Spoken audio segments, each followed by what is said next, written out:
बिस्मिल्लाहिर्रहमानिर्रहीम। Dear students, हमारा आज का टॉपिक ऑब्जेक्ट ओरिएंटेड जो प्रोग्रामिंग है उसमें जो क्लास के मेंबर फंक्शंस होते हैं उससे रिलेटेड है। मेंबर फंक्शंस और उनकी टाइप्स और इसमें कंस्ट्रक्टर्स और डिस्ट्रक्टर्स वगैरह भी हम इंशाल्लाह डिस्कस करेंगे। What are the member functions? Member functions जो हैं ये वो फंक्शंस हैं जो किसी भी क्लास के अंदर जो डाटा आपने एनकैप्सुलेट किया है उसको उस पर ऑपरेट करते हैं। और आप एक क्लास के अंदर जितने भी पब्लिक मेंबर फंक्शंस जो हैं वो डिफाइन करते हैं, वही उस क्लास का बाहर की दुनिया के लिए इंटरफेस बन जाता है। मेंबर फंक्शंस में हम क्या करते हैं, हम दोनों तरह से इसको डिफाइन कर लेते हैं। हम इनको क्लास के अंदर भी डिफाइन कर सकते हैं और क्लास के बाहर भी डिफाइन कर सकते हैं। क्लास के अंदर अगर आप डिफाइन करेंगे तो वो तो वही यूजुअल तरीका है, आप उसकी सारी की सारी डेफिनेशन क्लास के अंदर दे देंगे। लेकिन अगर आपको ये फंक्शन क्लास के बाहर डिफाइन करना है तो फिर क्या करना पड़ेगा, वो सी लैंग्वेज की तरह आपको फिर उसका प्रोटोटाइप जो है वो क्लास के अंदर लिखना पड़ेगा। यानी उसको डिक्लेयर क्लास के अंदर करेंगे और डिफाइन क्लास के बाहर करेंगे। और ये आपने पहले भी किया है। डिक्लेरेशन और डेफिनेशन का फ़र्क जो है सी लैंग्वेज में आपको करवाया जा चुका है, जहां आप जो हैश इंक्लूड वाले यानी हमारे प्री प्रोसेसर डायरेक्टिव्स होते हैं उनके नीचे आप फंक्शंस के नाम लिखकर और सेमी कॉलन के साथ उनका प्रोटोटाइप दे दिया करते थे और उसके बाद एंड पे जाके उनकी बाकायदा डेफिनेशन दिया करते थे। ये तरीका आप क्लास के साथ भी कर सकते हैं कि जो फंक्शंस आप क्लास के बाहर उनको डिफाइन करना चाहते हैं उनको क्लास के अंदर डिक्लेयर कीजिए और फिर उनको बाहर डिफाइन कीजिए। या फिर इसका सिंपल तरीका यही है कि आप उनको क्लास के अंदर ही डिफाइन कर दीजिए। तो दोनों तरीकों से आप इसको कर सकते हैं। आगे बढ़ते हैं। एक क्लास के अंदर जो फंक्शंस होते हैं वो कैसे हैं? वैसे तो ये लास्ट एग्जांपल में भी मैं करा चुका हूँ, लेकिन एक बार फिर रिवाइज किए देते हैं इनको। क्लास नेम कोई भी क्लास हो सकती है, आप कोई भी नाम रख सकते हैं। फिर यहाँ पर जो पब्लिक यानी हमारा कह सकते हैं एक्सेस स्पेसिफायर है, ये पब्लिक है। और यहाँ पर आगे रिटर्न टाइप और फंक्शन का नाम लिखेंगे और फंक्शन को यहाँ पर डिफाइन कर देंगे और क्लास की डेफिनेशन एंड हो जाएगी। ये एक स्टैंडर्ड तरीका है फंक्शन को क्लास के अंदर आप मेंबर फंक्शन को कैसे डिफाइन करते हैं। एग्जाम्पल इसकी देख लेते हैं। एक स्टूडेंट की क्लास ले लेते हैं, उसमें रोल नंबर हमारा एक वेरिएबल हो जाएगा, उसका एट्रीब्यूट, और एक फंक्शन ले लेते हैं जो इस रोल नंबर को सेट करेगा। Class student integer role number, ये पब्लिक बाय डिफॉल्ट, अगर आप इसकी वैल्यू जो है वो नहीं बताएंगे तो ये हमारा आगे पब्लिक मेंबर फंक्शन आ जाएगा वाइड सेट रोल नंबर, और इसके आगे उसका पैरामीटर आ गया इंटीजर टाइप का, ए रोल नंबर इसका नाम है और roll number is equal to a roll number. ये हमने यहाँ पर सेट करने के लिए एक सेटर फंक्शन बना दिया। ये मिसाल है, ये आपको पहले भी करवाई जा चुकी है, दोबारा देख लें। कि हमारे पास क्लास स्टूडेंट, इसके अंदर एक इंटीजर टाइप का हमारा मेंबर सॉरी एट्रीब्यूट है जिसका नाम रोल नंबर है, और पब्लिक एक फंक्शन है वाइड, उसकी रिटर्न टाइप है, सेट रोल नंबर उसका नाम है। इसके अंदर एक पैरामीटर पास हो रहा है इंटीजर ए रोल नंबर के नाम से, और ये हमारे इस मेंबर एट्रीब्यूट को सेट कर रहा है। अगर हम क्लास बॉडी से बाहर अगर कोई फंक्शन डिक्लेयर करें तो वो कैसे करेंगे? क्लास का नाम पब्लिक, यहाँ पर उसका सेमी कॉलन के साथ, ये आप देख रहे हैं कि ये हमने सेमी कॉलन के साथ उसका जो प्रोटोटाइप है वो यहाँ पे लिख दिया, यानी उसका सिर्फ आपने हेडर दे दिया और इसको डिक्लेयर कर दिया, डिफाइन नहीं किया। क्लास की यहाँ पर डिक्लेरेशन ख़त्म हो गई। आगे चल के क्लास के बाहर रिटर्न टाइप आ जाएगी, यहाँ पर आप क्लास का नाम जरूर बताएंगे ये किस क्लास का मेंबर फंक्शन है, और फिर ये हमारे पास स्कोप रेजोल्यूशन ऑपरेटर आ जाएगा। आगे फिर हमारे पास फंक्शन का नाम आ जाएगा और फिर आगे इस फंक्शन की बॉडी आ जाएगी। ये स्कोप रेजोल्यूशन ऑपरेटर है जो हमें ये बताएगा कि ये किस क्लास से बिलोंग करता है फंक्शन। एग्जांपल इसकी वही स्टूडेंट है, इसमें हम इंटीजर रोल नंबर पब्लिक, अब हम अगर इस फंक्शन को यहाँ डिफाइन नहीं करना चाहते तो सेमीकोलन लगा के इसको डिक्लेयर कर दें, यहाँ पे क्लास को बंद कर दें और क्लास के बाहर ये वाइड स्टूडेंट, ये स्टूडेंट हमारी क्लास का नाम है सेट रोल नंबर इसका फंक्शन है, आगे उसके पैरामीटर तो आ गए और फिर उसकी बॉडी आ गई। This is an example how to set your function, how you define your function outside the class body. अब आपको इनलाइन फंक्शंस जो है, ये फंक्शंस के चैप्टर में इंटरमीडिएट में भी करवाया गया है। दोबारा यहाँ पे इसको रिवाइज कर लेते हैं। जिस फंक्शन को भी आप इनलाइन डिक्लेयर कर देते हैं, कंपाइलर क्या करता है कि जहां पर भी उस फंक्शन को कॉल किया जाए, बजाय इसके कि वो उस फंक्शन को जो है उसका कंट्रोल उस फंक्शन के बॉडी में ले जाए और जहाँ पे वो फंक्शन डिक्लेयर्ड था या डिफाइंड था वहाँ पे जाके उसकी वो उसके कोड में ले जाए आपको, वो वहाँ पे कंट्रोल शिफ्ट नहीं करता, बल्कि जिस फंक्शन को आप इनलाइन डिक्लेयर कर देते हैं वो उसका कोड ही उठाकर उसकी फंक्शन का कॉल की जगह पर प्लेस कर देता है। इनलाइन का जो लफ्ज़ है, कीवर्ड है, वो कंपाइलर को रिक्वेस्ट करने के लिए इस्तेमाल किया जाता है कि वो फंक्शन को इनलाइन बना दे, और ये कमांड नहीं है, ये रिक्वेस्ट है। एग्जांपल देख लेते हैं। हमने ये एक एरिया का फंक्शन बनाया, इसके शुरू में लिख दिया इनलाइन। अब ये एक रिक्वेस्ट है कंपाइलर को कि जहाँ पे भी ये फंक्शन कॉल हो इसका कोड सारा उठाए और वहाँ पे इसकी कॉल की जगह पे इसका पूरा कोड प्लेस कर दे।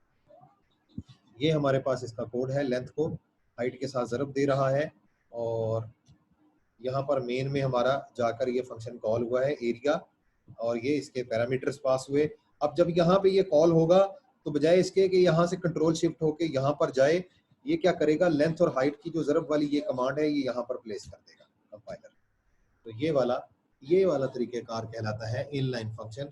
और इनलाइन फंक्शन को कॉल जब होता है तो कंपाइलर वो रिक्वेस्ट को देखता है, रिक्वेस्ट को मद्देनज़र रखते हुए उसका कोड उठा के उसके कॉल वाली जगह पे प्लेस कर देता है। हमारे पास किसी भी फंक्शन के अंदर अगर कोई किसी भी क्लास के अंदर अगर कोई क्लास बॉडी के अंदर कोई फंक्शन डिफाइन है तो वो बाय डिफ़ॉल्ट इनलाइन ही होता है। और अगर आप उसको क्लास बॉडी के बाहर जो है आउटसाइड दी क्लास बॉडी आप उसको डिफाइन कर रहे हैं तो फिर उसको इनलाइन बनाने के लिए आपको इनलाइन का कीवर्ड इस्तेमाल करना पड़ेगा। एग्जांपल देख लें। ये हमारे पास क्लास बॉडी के अंदर है ये वाली मिसाल, इसमें सेट रोल नंबर का जो फंक्शन है ये वाला, ये क्लास बॉडी के अंदर है, इसलिए इसको इनलाइन डिक्लेयर करने की ज़रूरत नहीं, ये बाय डिफ़ॉल्ट इनलाइन डिक्लेयर्ड है। जबकि क्लास बॉडी के बाहर अगर आप इसको डिक्लेयर करोगे, जैसे यहाँ पर ये आपने यहाँ पर इसकी डिक्लेरेशन दी, इसको इनलाइन कह दिया। अब इसको बाहर जब आप इसको डिफाइन करोगे तो यहाँ पर चूंकि बताया कि ये इनलाइन है तो ये कंपाइलर को रिक्वेस्ट चली गई। ये बड़ा सिंपल है जी। अब हम इसका दोनों तरीके से देख लेते हैं। अगर यहाँ पे इनलाइन नहीं लिखना तो बाहर लिख दें, अगर अंदर लिख लिया तो बाहर नहीं लिखेंगे, क्योंकि एक ही बार कंपाइलर को रिक्वेस्ट जाएगी तो एक ही बार उसको कंसिडर कर लेगा। ये है हमारा तरीक़ेकार कि अगर क्लास बॉडी के बाहर आप उसको डिक्लेयर करते हैं, डिफाइन करते हैं, तो कैसे इनलाइन को आपने इस्तेमाल करना है। ठीक है जी, ये हमारा एग्जांपल थी। अब आ गया constructor. What is a constructor? Constructor जो होता है ये बुनियादी तौर पे एक ऐसा आप समझ लें, मेंबर फंक्शन समझ लें, या एक ऐसा कंस्ट्रक्ट होता है ऑब्जेक्ट ओरिएंटेड प्रोग्रामिंग के अंदर जो क्लास से रिलेटेड होता है। ये एक ऐसा कंस्ट्रक्ट होता है कि ये किसी भी क्लास के ऑब्जेक्ट्स को इनिशियलाइज करने के लिए हम यूज़ करते हैं। कंस्ट्रक्टर इस बात की को यकीनी बनाता है कि जब किसी भी क्लास का ऑब्जेक्ट जो है वो क्रिएट हो तो वो ठोस हालत में क्रिएट हो, वेल डिफाइंड हालत में क्रिएट हो।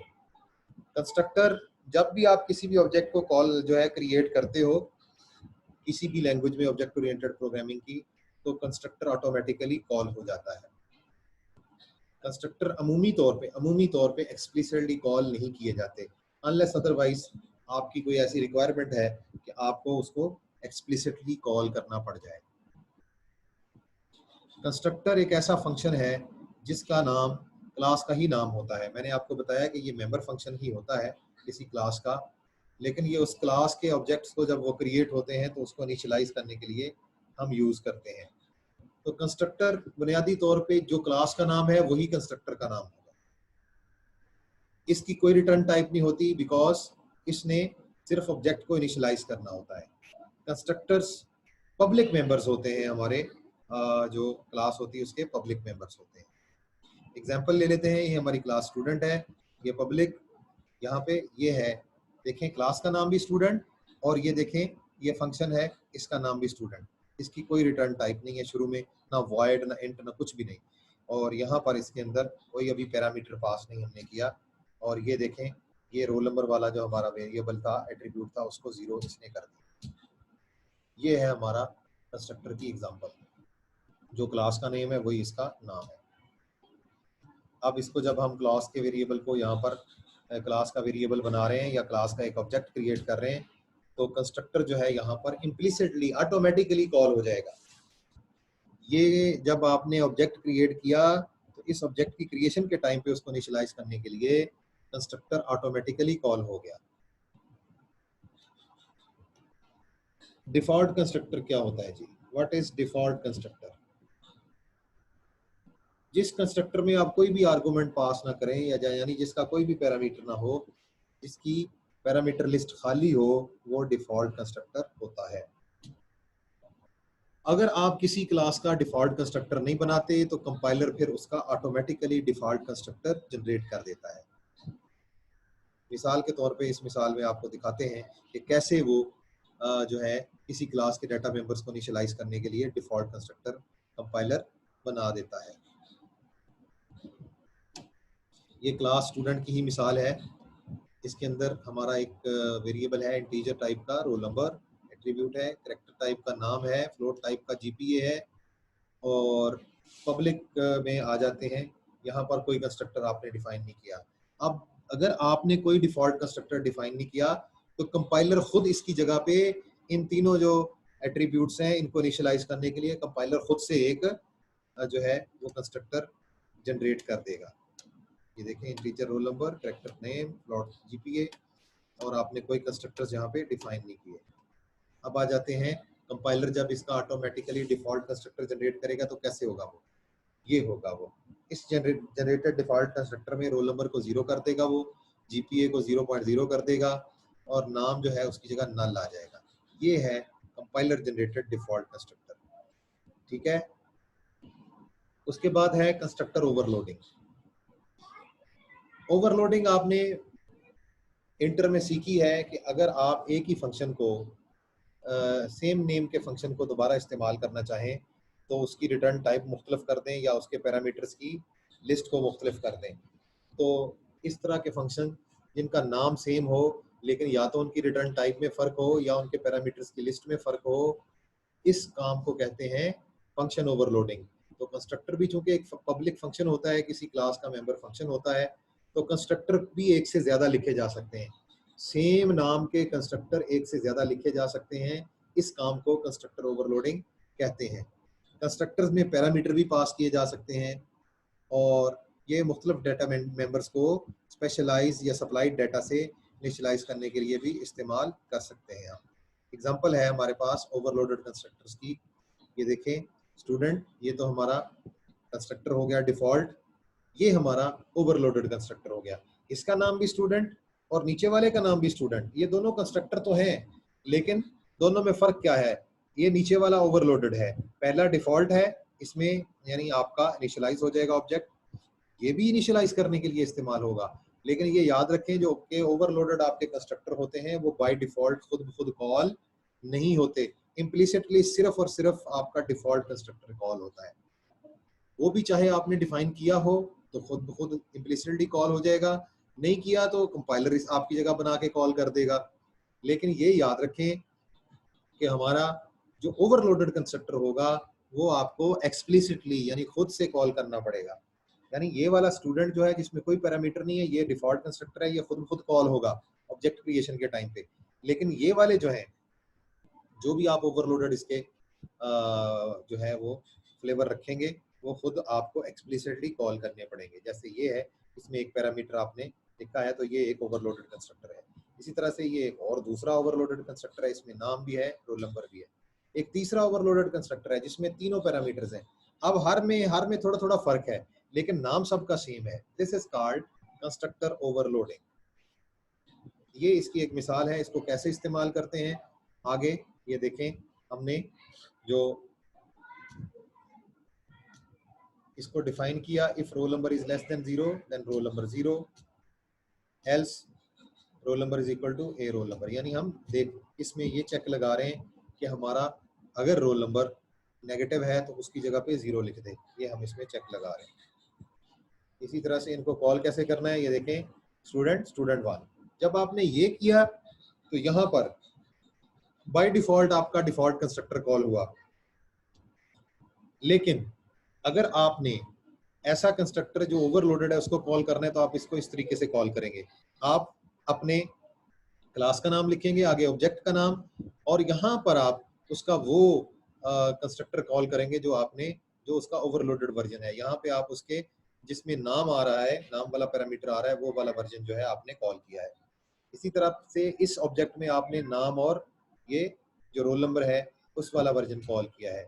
और इसी तरह से हमारे इस चौथे ऑब्जेक्ट में आपने नाम, रोल नंबर और जीपीए वाला जो वर्जन है वो कंस्ट्रक्टर कॉल किया है। आप देख रहे हैं कि पहले में तो बाय डिफॉल्ट आपका डिफॉल्ट कंस्ट्रक्टर इम्प्लिसिटली कॉल हुआ, ऑटोमेटिकली कॉल हुआ, जबकि यहाँ पर आपको एक्सप्लिसिटली खुद से कॉल करने पड़ रहे हैं वो ओवरलोडेड कंस्ट्रक्टर जो कि आपने वहां पे बनाए थे। ठीक है जी। तो इसमें ये होगा, आप इसमें थोड़ी सी गाइडलाइंस ले लें कि कंस्ट्रक्टर को जब आप ओवरलोडेड करना चाहते हैं तो इसमें डिफॉल्ट पैरामीटर वैल्यू को इस्तेमाल कर लें ताकि आपकी राइटिंग एफर्ट कम हो जाए।